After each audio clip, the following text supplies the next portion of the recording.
Akhir-akhir ini cari kerja sulit banget.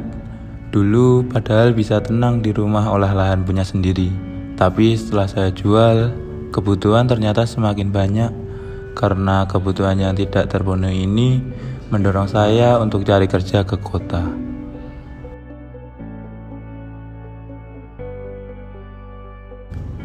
Jadi teringat lahanku dulu yang dialihfungsikan menjadi pabrik.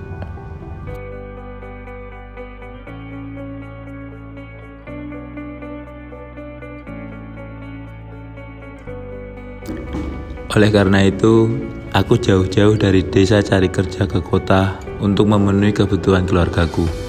Untuk itu, aku memiliki tekad yang sangat besar. Aku sangat berharap mendapatkan pekerjaan di kota.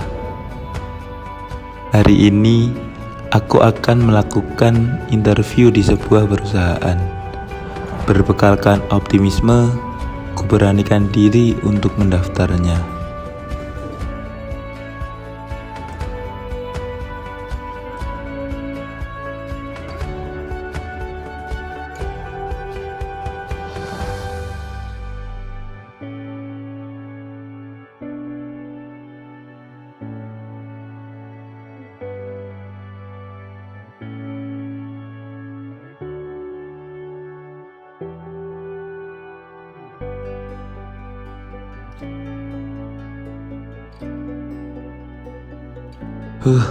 Lega sekali rasanya udah wawancara.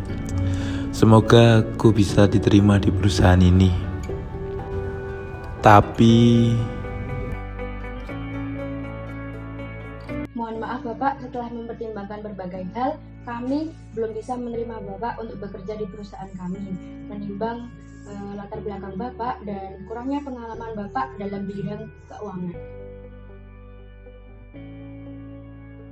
baik, terima kasih Bu. Mungkin ini bukan jalan saya. Kalau begitu saya pamit untuk undur diri dulu ya Bu. Terima kasih Bu.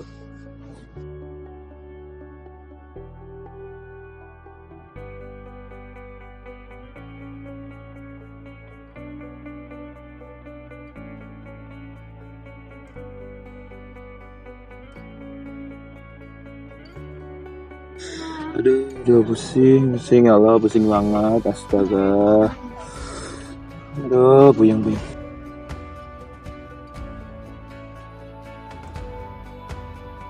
Iya kan, makanya. Iya, betul banget. Bentar ya, bentar.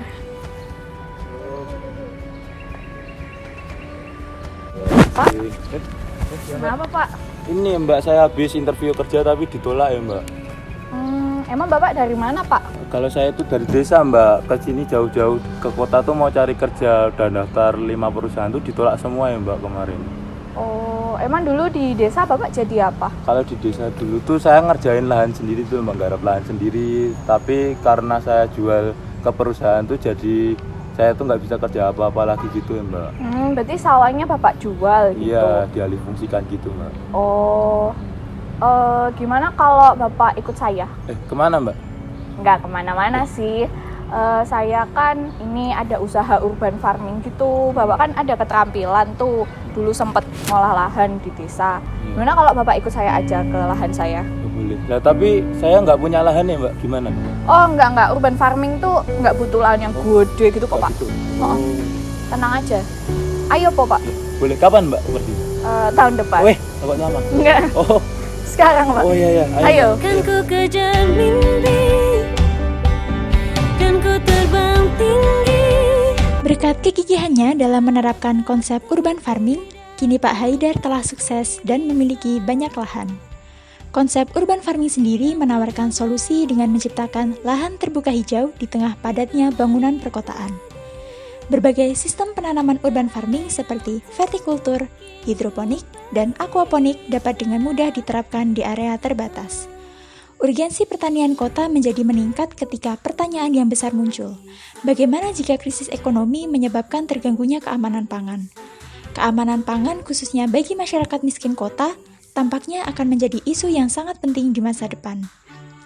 Apabila praktek pertanian perkotaan tadi dilakukan dengan memperhatikan aspek-aspek lingkungan, maka banyak keuntungan yang dapat hadir mulai dari aspek ekonomi, ekologi, sosial, estetika, edukasi, dan wisata.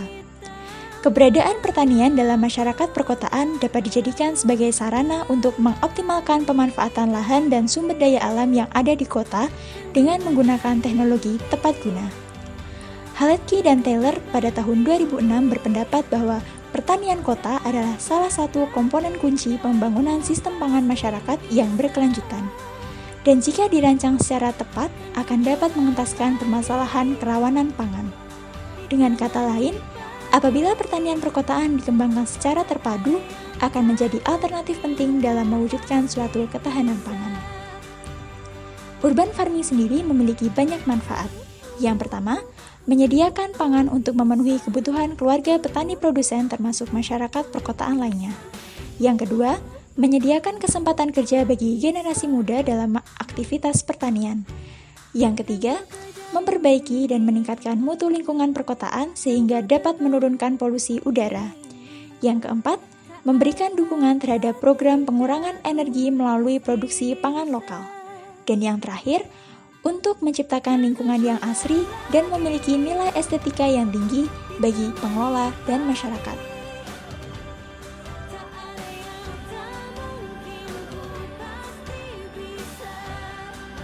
Akhirnya aku berhasil. Kegagalan demi kegagalan sudah pasti dirasakan. Karena memang manusia hanya bisa merencanakan. Namun, jalan terbaik sudah ada di tangan Tuhan. Kini, aku menghidupkan urban farming dan urban farming menghidupiku.